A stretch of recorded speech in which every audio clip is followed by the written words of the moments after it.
In this video, I'll show you a few tricks and what to do in case the HDMI port of your Philips television is not working anymore.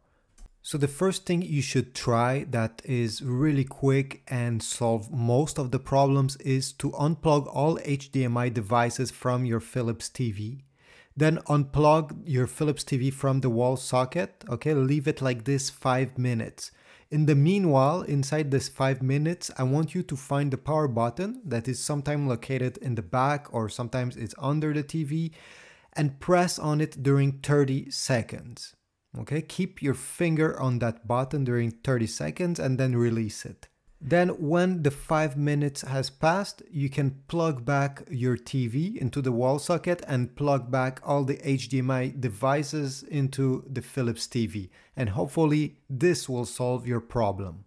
If you still have the problem after doing this, what you can do is to exchange the HDMI cable. So use another one. I'm sure you have another one around the house. If not, I have put links in the description if you want to get a brand new one from Amazon. Because sometimes those cable being bent or sometimes the pin inside are getting bad with time. So try this and hopefully it will solve your problem. Another thing that you can try is to take your finger and press on the HDMI port of your Philips TV. Press very firmly many times because sometimes things get disconnected behind some stuff that you don't see, and by pressing it, you are able to reconnect it. When you connect back the HDMI cable, again, apply more pressure than usual.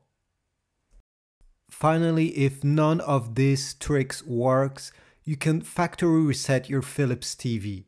There's many models out there, but in most of the recent ones, all you have to do is to select the gear wheel that it should be on the top right corner of your screen when you press the menu button on your remote.